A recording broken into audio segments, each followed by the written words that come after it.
네, 오늘은 너 자신을 알라 라는 제목으로 함께 말씀 나누겠습니다.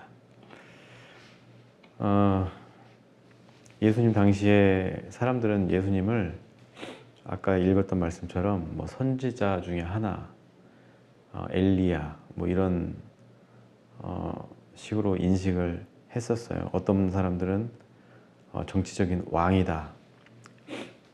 우리가 저기 예루살렘 입성하실 때 호산나 호산나 하면서 사람들이 반기잖아요. 그 반겼던 무리들은 사실 구원자 예수가 아닌 왕으로서의 예수를, 정치적인 왕으로서의 예수를 기대하고 그렇게 환영했던 거예요.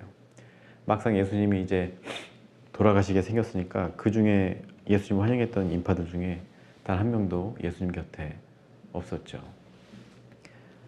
그러니까 예수님을 바라보는 시선이 여러 가지였다 하는 겁니다.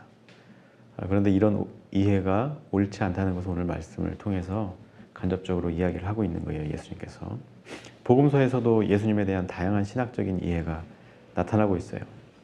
마태복음은 뭐 여러분들 다 읽어보셨겠지만 처음에 족보로 시작하죠. 아주 지루한 누가 누구를 낳고 누가 누구의 아들이고 어쩌고 이런 얘기가 장황하게 나옵니다. 이 말은 뭐냐면 예수님은 이 다윗의 혈통, 왕족의 혈통을 가진 이 나라의 왕이다 이렇게 이해를 하고 있는 거예요. 물론 그 이후에는 하나님의 아들이다 뭐 이런 저런 표현이 있지만 아무튼 마태복음에서 마태는 예수님에 대해서 왕으로서 어떤 정치적인 왕으로서 이 시대를 변화시켜 주기를 기대하고 있었던 것 같아요. 잠깐만요. 이 비염이 네. 또 어떤 다른 복음서에는 뭐 하나님의 아들이라고 표현하기도 하고 요한복음에 가서는 예수님을 하나님 그 자체로 표현하기도 합니다. 아무튼 보는 사람마다 예수님을 이해하는 방법에 따라서 예수님이 왕이 되기도 하고 선지자가 되기도 하고 그렇다는 거예요. 그런데 오늘 이제 베드로가 정답을 이야기했죠. 우리가 먼저 기억해야 되는 것은 예수님께서 우리의 죄를 짊어지고 십자가를 지셨다는 사실이에요. 그럼 우리가 어떤 존재이길래 예수님이 그렇게 목숨을 아끼지 않고 우리를 위해 십자가를 지셨을까? 그럼 나는 어떤 존재인가? 이걸 생각해 볼 수 있겠죠. 우리는 서로 격을 나누면서 내가 더 귀하다, 너는 천박하다 이렇게 구분을 합니다. 그러나 예수님의 눈에 담긴 우리는 천박한 사람이든 고결한 사람이든 다 똑같이 귀한 사람으로 보시는 거예요. 우리가 우리를 오해하는 동안 예수님은 그 오해를 깨트리고자 하는 그런 사역을 하셨던 겁니다. 예수님의 눈에 담긴 우리는 귀하디 귀한 존재인 거예요. 왜냐? 하나님이 우리를 창조하셨고 또 창조하신 아름다운 피조물이기 때문에 누구나 다 아름다움이 있고 또 존중받을 가치가 있는 존재라는 것이죠. 우리를 포함해서 모든 생명은 아름다운 겁니다. 귀천도 없고 사실 위아래도 없는 거예요. 그런데 우리가 스스로 격을 만들고 위아래를 만드는 것이죠. 네. 아무튼 베드로는 예수님의 그 질문, 나를 누구라고 하느냐, 인자는 누구라고 하느냐 이렇게 물어봤을 때 주는 그리스도시고 하나님의 아들입니다. 이렇게 답을 해요. 그 이후에 예수님이 이제 베드로에게 축복하면서 베드로가 반석이란 뜻이죠. 시몬이라는 이름을 가지고 있었는데 이제 베드로라는 이름을 주시면서 너는 반석이다. 그 반석 위에 교회를 세우겠다고 하시면서 천국의 열쇠를 주겠으니 네가 무엇이든지 땅에서 매면 하늘에서도 매이고 땅에서 풀면 하늘에서도 풀릴 것이다. 엄청난 권세를 주신 거죠. 그래서 이 베드로 성당이 지금 현존하는 가장 큰 교회 중에 하나죠. 그 로마의 바티칸에 있습니다. 저도 한번 가봤는데 겁나게 웅장하더라고요. 베드로의 이름은 그렇게 2000년 동안 이렇게 많은 사람에게 기려지고 또 특히 천주교에서는 베드로 성당이라고 하는 존재는 굉장한 상징이 있는 존재로 남아있죠. 그만큼 베드로의 이 한마디 대답, 예수님에 대한 이해 때문에 베드로는 이런 축복을 받은 거예요. 그래서 예수님이 누구인지 이해하면 우리의 삶이 달라질 수밖에 없는 거예요. 예수가 누구인지 안다는 것은 그 예수가 구원한 내가 어떤 존재인지 깨닫게 된다는 거죠. 네, 잠깐만요. 네. 구원을 우리가 왜 받죠? 네. 죄가 있어서 받는 거죠. 죄 때문입니다. 그 죄는 우리의 인간을 비교적 상세하게 설명해 주는 하나의 답이에요. 물론 인간을 설명하는 여러 가지 방법이 있어요. 사회학적으로나 심리적으로 여러 가지 방법이 있고 또 그런 이론들이 있지만 우리는 우리의 죄악을 인식함으로써 그 죄를 바라봄으로써 우리가 어떤 존재인지, 어떤 욕심을 갖고 있는지, 어떤 심리적인 욕동을 경험하고 있는지 알 수가 있는 것이죠. 그래서 예수님은 이 죄를 해결함으로써 우리의 그런 죄된 습성을 바꾸어 주시고 이제 선한 길로 우리를 인도해 주시는 거예요. 아무튼 우리의 이 자신의 죄, 크던 작던 그 죄를 이해해야 죄로부터 생겨나는 갖가지 문제로부터 우리가 구원에 이를 수가 있는 거예요.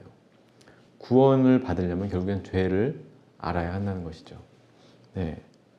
그렇게 죄를 알게 되고 구원을 받으면 우리가 은혜를 경험하고 기쁨과 만족을 누릴 수 있게 되는 겁니다. 여러분, 예수님은 누굽니까? 라고 물으면 어떻게 대답하시겠어요? 왕이 필요한 사람에게는 왕으로 보일 거예요. 정치적인 어떤 왕으로 보일 것이고, 병이 든 사람에게는 의사보다 조금 훨씬 뛰어난 기적을 베푸는 사람으로 보일지도 모릅니다. 또 배고픈 사람에게는 밥을 주는 사람으로, 우리의 필요를 채워주는 그런 예수를 우리가 생각하기 쉽죠. 그게 꼭 나쁘다는 건 아닙니다. 그러나 거기서 그치지 말고 예수님에 대해서 제대로 알고 이해해야 하는 겁니다. 그것이 예수님의 은혜를 제대로 누리고 사는 유일한 길이니까요. 예수를 제대로 알고 나면 이단에 빠질 일도 없어요. 예수님에 대해서 잘 모르고 모호하게 알고 있으니까 이단들의 그 새치혀로 하는 그 거짓말들에 홀랑 넘어가는 거죠. 그래서 예수님에 대해서 제대로 알아야 이단에 빠지지도 않고 또 나 자신에 대해서 이해하게 되는 거예요. 왜 예수님이 나를 그토록 사랑하시고 구원해 주셨는가? 그럼 나는 어떤 존재인가에 대해서 알게 된다는 것이죠. 그렇게 자신을 이해하게 되면 내가 얼마나 죄악된 삶을 살아왔는지, 그리고 어떻게 구원받고 은혜 가운데 살아가는지 알기 때문에 겸손해질 수밖에 없고 온유해질 수밖에 없습니다. 그리고 자신이 얼마나 귀한 존재인지 깨닫게 되니까 자신을 망가뜨리는 곳에 나를 두지 않고, 나를 망가뜨리는 어떤 마약이든 술이든 여기에 나를 빠뜨리지 않게 되는 거예요. 허영에 빠지지도 않고 만족이 있는 삶을 살게 되는 것이죠. 오늘 제목은 뭐 다 들어본 말이에요. 너 자신을 알라. 소크라테스의 유명한 말이죠. 흔히 네 주제를 파악하라는 어떤 비아냥이나 조롱의 어조로 사용하는 말이 돼버렸어요, 지금은. 근데 사실 이 말의 뜻은 네가 얼마나 귀하고 좋은 훌륭한 존재인지 이해해야 된다라는 말이에요. 자신이 누구인지, 어떤 존재인지, 자신의 능력이 뭐고 자신의 한계가 무엇인지를 정확하게 알아야 그 사람이 할 수 있는 일, 하지 말아야 될 일을 구분할 수 있는 것이죠. 더 나아가서는 우리가 신앙적으로 봤을 때 우리의 죄가 어디로부터 시작되었는지, 그 죄가 어떤 결과를 낳았는지, 내 안에 있는 죄로 인해서 어떤 결과가 나타나고 있었는지 이해해야 한다는 겁니다. 그제서야 비로소 우리는 우리 앞에 놓인 문제들을 해결할 수 있는 그 실마리가 보이기 시작하는 거예요. 나라는 사람에 대해서 가장 잘하는 사람이 누구일까요? 물론 이제 옆에 있는 사람이 더 잘한다고 많이들 얘기하죠. 객관적으로 보니까요. 그런데 사실상 나에 대해서 제일 잘 아는 사람은 나죠. 왜냐하면 우리는 심리학용어로 보면 이제 방어기제라고 해서 우리의 어떤 추한 모습이나 실수나 이런 것들을 덮기 위해서 하는 행동들이 많이 있어요. 가면을 쓴다든지 여러 가지 행동들을 통해서 철저히 감추는 그런 심리적인 그 요인이 있기 때문에 남들이 나에 대해서 정확하게 파악하는 것은 쉽지가 않은 거예요. 결국에는 나 자신밖에 나 자신을 알 수 있는 사람이 없는 거죠. 다만 사회적인 분위기나 어떤 체면이나 그 밖의 심리적인 요인 때문에 자기 자신을 속여가면서 방어기제를 작동해서 나 아닌 다른 나로 살아가는 경우가 적지 않습니다. 그것을 우리가 흔히 사회적 가면을 쓴다고 이야기를 하죠. 외국말로 하면 페르소나라고 합니다. 심리학에서는 페르소나라고 이야기를 해요. 그 가면. 또 다른 말로 하면 나르시시즘이라고 하는 거예요. 나르시시즘을 겪고 있는 것이죠. 진짜 나는 그 페르소나라는 가면 안에 갇혀 있는 거예요. 가려져 있는 거예요. 그러면서 가면이 곧 자기인 줄 아는 이런 착각을 나르시시즘이라고 해요. 예를 들면 정치인들이 그렇죠. 제가 볼 때 정치인들 중에 수준 안 되는 정치인들이 정말 많이 있거든요. 심각할 정도로 그 비중이 굉장히 높다고 생각해요. 오히려 국회의원다운 국회의원은 극히 소수 10%도 안 되는 것 같은 느낌이 듭니다. 나머지는 뭐겠어요? 사회적 가면을 쓰고 별것도 아닌 것들이 꼴값 떨면서 가면 쓰고 격식을 차리면서 나는 국회의원이야 하고 어깨에 힘주고 다니는 거예요. 별것도 아닌 주제에 가면의 격이 꼭 자신의 격이라고 믿고 살면서 자기가 하는 말은 다 옳은 말이 돼버리는 거예요. 그러니까 옳은 말도 아닌 걸로 옳은 말이라고 하니까 싸움이 일어나고 국회에서 싸움 보는 거 이제 지겨워 죽겠어요. 맨날 피켓 들고 싸우고 토론이라는 것 자체가 안 되니까 민주주의에서 가장 중요한 게 토론인데 토론이 안 되니까 그렇게 할 수밖에 없는 현실이긴 하지만 그만큼 국회의원들이 이렇게 가면을 쓰고 자기 수준에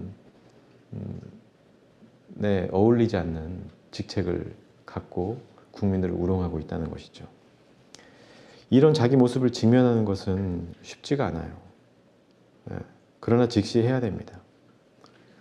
스스로의 모습을 돌아볼 줄 알아야 되고 그 추악한 모습을 보고 놀라고 또 두렵기도 하겠지만 그렇게 자기 자신을 알고 인정해야 비로소 우리는 구원에 이를 수가 있는 거예요.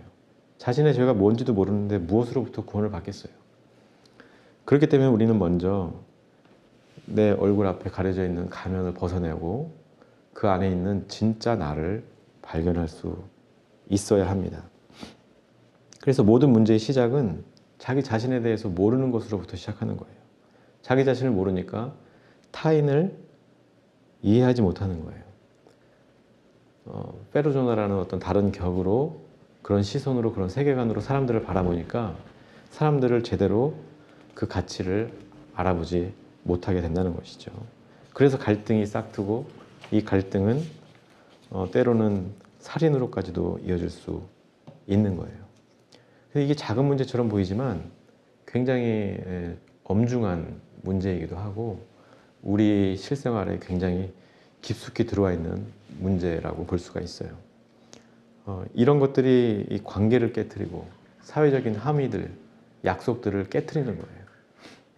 법보다 도덕과 윤리보다 자신의 주장, 가면을 쓴 자신의 가짜 격에 따른 그런 무지한 주장들, 자기가 옳다고 믿는 가짜들, 이런 것들이 이 사회를 혼란스럽게 만들고 법을 무력화시키는 이런 일들이 벌어질 수 있는 것이죠.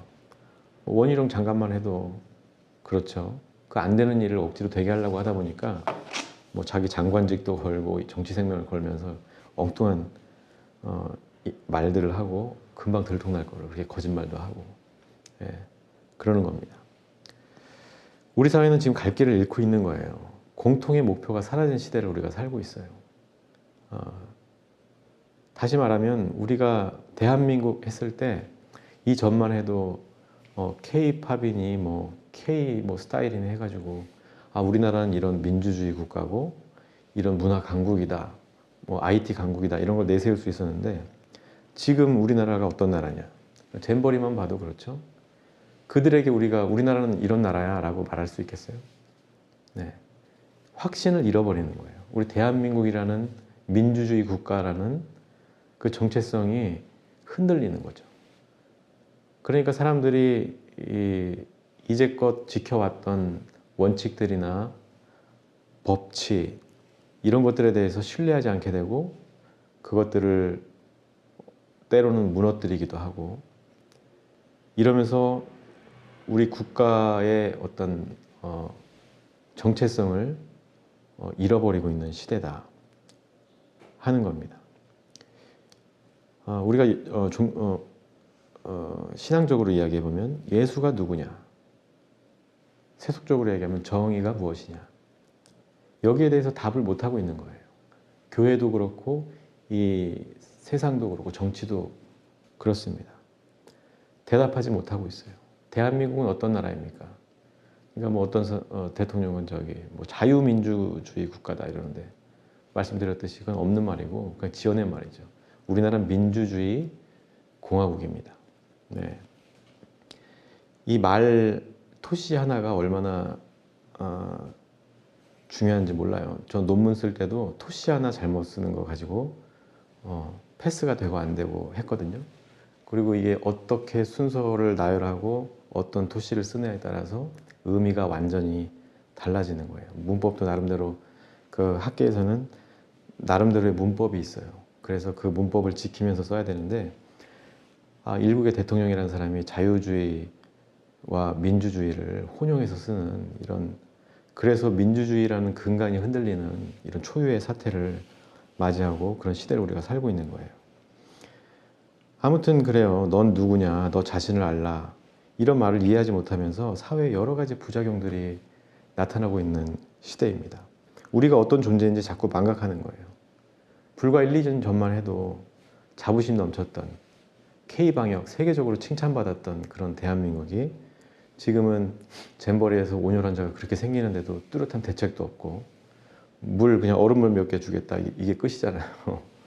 얼마나 이게 참 안타까운 일입니까? 그러니까 자꾸 우리 존재에 대해서 잊어버리게 되고 망각하게 되고 돈이 우선이 되고 체면이 우선이 되고 이런 사회가 되어버렸어요. 사람들은 이제 아파트 값이 천정부지로 올라도 나만 이득 보고 빠지면 그만이지 뭐 이런 생각에 빠져 있고 노동자들이 박봉에 시달리고 또 위험한 근로 환경에서 죽음으로 내몰려도 나만 안전하면 되는 거지 뭐 상관없어 이런 사회에 살고 있는 거예요. 민주주의라는 이념으로 세워진 대한민국이라는 국가가 지금은 이제 어떤 검찰 독재 이게 결코 과장된 말이 아닌 것 같아요. 옛날에 박정희 시대 때도 다른 야당 정치인들 눈치라도 보고 했는데 전두환도 그랬고 노태우는 특히 더 눈치를 많이 보고 그랬었는데 지금 검찰공화국은 눈치가 없는 것 같아요. 아주 처참한 우리가 시대를 살아가고 있습니다. 네. 이런 분위기 속에서 약자들은 늘상 피해를 당하죠. 그리고 누군가는 박탈감에 시달립니다. 이런 박탈감이 커진 사회는 법이 무너지게 되어 있어요. 사회적 약속이 깨지는 겁니다. 그래서 칼부림이나 묻지마 폭행이나 갑질 같은 것들이 단골 뉴스로 나오게 되는 겁니다. 그런 일들이 만연해지는 거예요. 이게 남 얘기가 아닌 겁니다. 제가 자꾸 정치 얘기하고 하는 것들도 우리의 이야기이기 때문에 하는 거예요. 그리고 그리스도인들이 이 가운데서 어떻게 해야 될지를 생각해 보고자 말씀드리는 거지 단순히 그냥 어떤 내가 싫어하는 정치인들을 욕하고 배설하고 이런 차원으로 말씀드리는 게 아니라는 걸 여러분들 좀 이해해 주셨으면 좋겠어요. 네, 이제 교회로 돌아와서 현재 한국의 교회들은 이 예수님의 질문을 다시 한번 생각해 볼 필요가 있습니다. 너는 나를 누구라고 하느냐? 그런데 우리 한국교회는 안타깝게도 이 질문에 답하지 못하고 있는 것 같아요. 그저 예수님을 이용할 뿐이 아닐까. 네. 몇몇 교회에게는 예수가 누구인지는 이미 중요하지 않은 게 되어버렸죠. 어느 교회를 보세요. 10년 전에 그 교회에서 총회가 열렸어요. 그 교단의 총회가 열리면서 세습 방지법을 통과시켰는데 지금 또 그 사이에 편법을 동원해서 세습을 했죠. 그 아들이 이제 다른 데 개척을 했다고 하는데 원래 개척을 하면 노예에 등록하는 게 순서거든요. 근데 등록을 안 했어요. 그 얘기는 세습을 하러 다시 돌아오겠다는 얘기잖아요. 계획적으로 이 범행을 저지른 겁니다. 10년 사이에 그렇게 해서 세습을 완료했고 또 그 교회에서 10년이 지난 지금 다시 총회가 열린다고 해요. 이게 뭘 의미하는 거겠어요? 예수님보다 하나님의 공의회가 만든 법보다 개교의 목사가 더 높은 곳에 있다는 것이죠. 일개 교회가 일개 목사가 그 공의회를 통해서 만들어진 법을 무력화시킨 거예요. 무너뜨린 겁니다. 그리고 그 하나님의 권위를 비웃기라도 하듯이 같은 장소에서 총회를 열고 또 뭐 10,000명인가 20,000명 참여하는 집회도 연다고 그래요. 이게 무슨 얘기예요? 세습은 문제 없다. 우린 잘하고 있다. 그런 이제 잊어버려라 하는 메시지잖아요. 공식적으로 선언하는 거예요. 세습에 이제 문제가 없으니 더 이상 거론하지 말라. 예. 이거는 하나님의 이름을 망령되게 하지 말라는 10계명의 정면으로 도전한 사건입니다. 그들이 지금은 떵떵거리면서 살고 비자금 뭐 몇백억을 주물르면서 행복하게 살지 몰라도 하나님의 저주를 피할 수는 없을 거예요. 기필코 결탄코 망할 수밖에 없을 겁니다. 왜 이런 일들이 일어날 수 있었을까? 종교나 정치는 이 여러 문제들을 미리 예견하고 예방하고 또 잘못된 것들을 되돌리는 역할을 하는 집단이에요. 교회도 마찬가지죠. 죄인들을 예수님을 통해서 구원에 이르게 하고 다시금 희망을 갖고 소망을 갖고 살아갈 수 있도록 원래의 자리로 되돌려 놓는 일을 하는 공동체죠. 예. 그래서 정치는 사회의 균형을 잡아나가고 교회는 사람들을 빛으로 인도하는 거예요. 그런데 지금은 그런 기능을 기대할 수가 없는 지경이 되어버렸습니다. 정치도 그렇고 종교도 그렇고 교육도 그렇고 치안도 그렇고 이 시스템 전체가 붕괴되고 있어요. 그래서 안전하지 않은 나라가 되어버렸습니다. 나라가 국민을 지켜주지 못하고 교회는 빛과 소금의 역할을 다하지 못하고 있는 거예요. 돈과 권력의 시선을 빼앗기는 순간 우리는 우리 자신이 어떤 존재인지 하나님의 뜻이 무엇인지 새카맣게 잊어버리게 되면서 무법천지가 되는 겁니다. 이스라엘이 그래서 망했거든요. 이스라엘이 남북으로 갈리고 망하는 그 과정들이 결국에는 이런 거예요. 만몬을 숭상하고 돈의 노예가 되고 권력을 탐하는 그런 사람들이 많아지다 보니 나라가 약해지고 주변국의 강대국들에 의해서 망할 수밖에 없는 그런 구조적인 한계를 가지게 된 것이죠. 그리고 예수님 시대에까지도 로마의 지배를 받는 이런 굴욕적인 역사를 갖게 되는 겁니다. 당시에 제사장들, 율법주의자들이 이와 같았어요. 네. 아주 비극입니다. 지금 우리나라도 그런 길로 가고 있는 것 같아서 참 비극이라고 생각을 해요. 그래서 예수님은 우리에게 물어요. 너희는 나를 누구라 하느냐? 그 아까 말씀드렸던 세습한 부자 목사들에게도 묻고 싶어요. 똑같이 여러분들은 예수님을 누구라고 고백합니까? 아마 비슷하게 대답은 하겠죠. 주는 그리스도시고 살아계신 하나님의 아들이다. 그럼 당신들에게 그리스도 하나님의 아들이라는 존재가 어떤 의미입니까? 예수가 당신들에게 어떤 존재입니까? 예수를 잘 이해하고 있다면 그 예수가 베푸신 구원을 믿는다면 자신의 죄가 무엇인지 그 죄로부터 구원을 받았는지 묻고 싶어요. 네. 답을 할 수 있을까 모르겠어요. 이미 지은 죄가 많아가지고. 우리가 예수를 주로 고백한다는 것은 우리가 죄인이라는 것을 인정하는 것과 같습니다.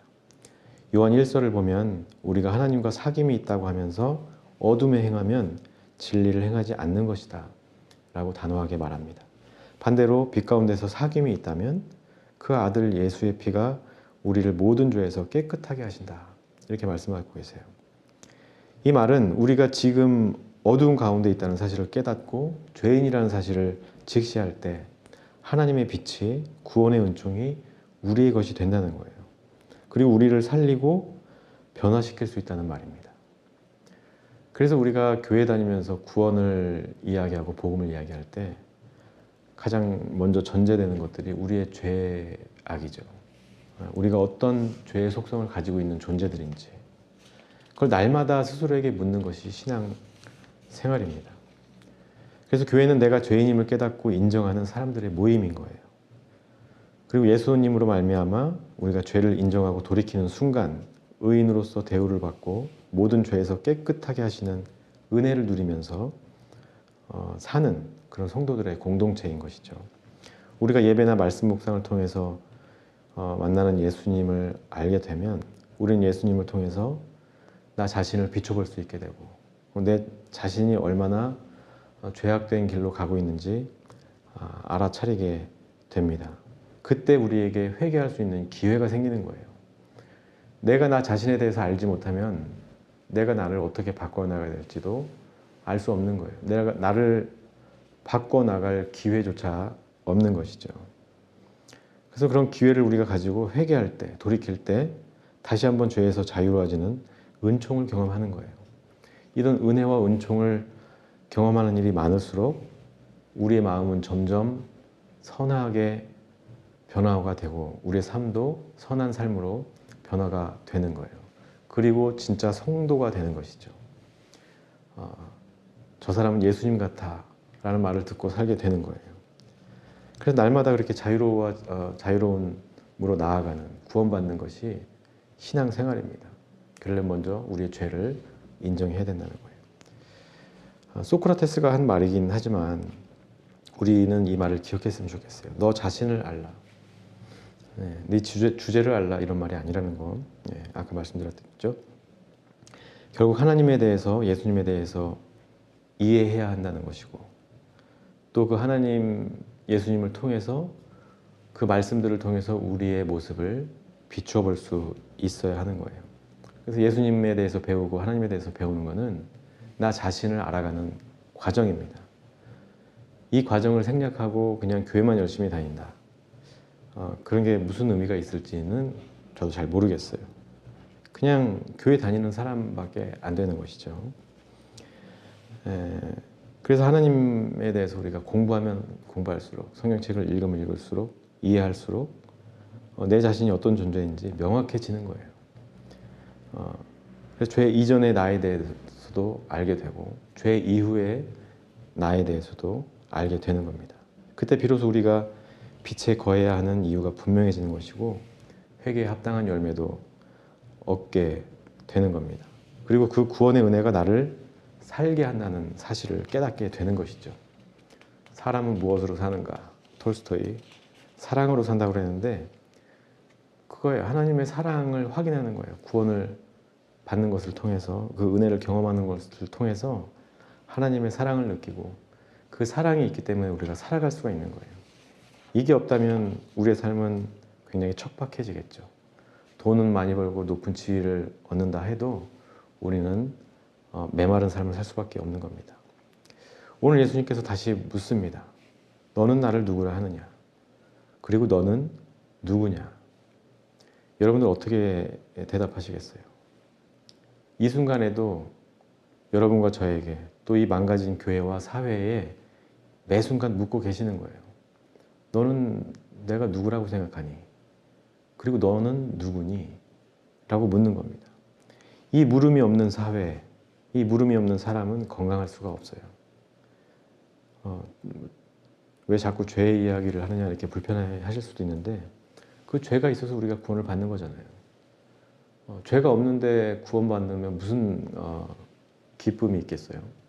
죄가 있기 때문에 구원을 받았을 때 그 은혜가 감격스러운 것이죠.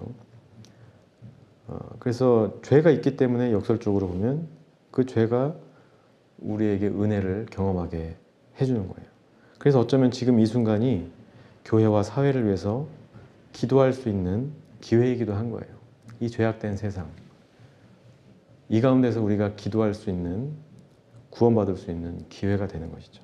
그러니 더더욱 매일 이 질문을 가지고 살아야 하는 거예요. 씨름해야 돼요. 그게 빛 가운데 거하는 어쩌면 유일한 방법일지도 모르겠습니다. 하루에 한 번이라도 이 질문에 대해서 어떤 답을 해야 될까 고민한다면 여러분들은 빛 가운데 거하는 귀하고 복된 사람이 될 겁니다.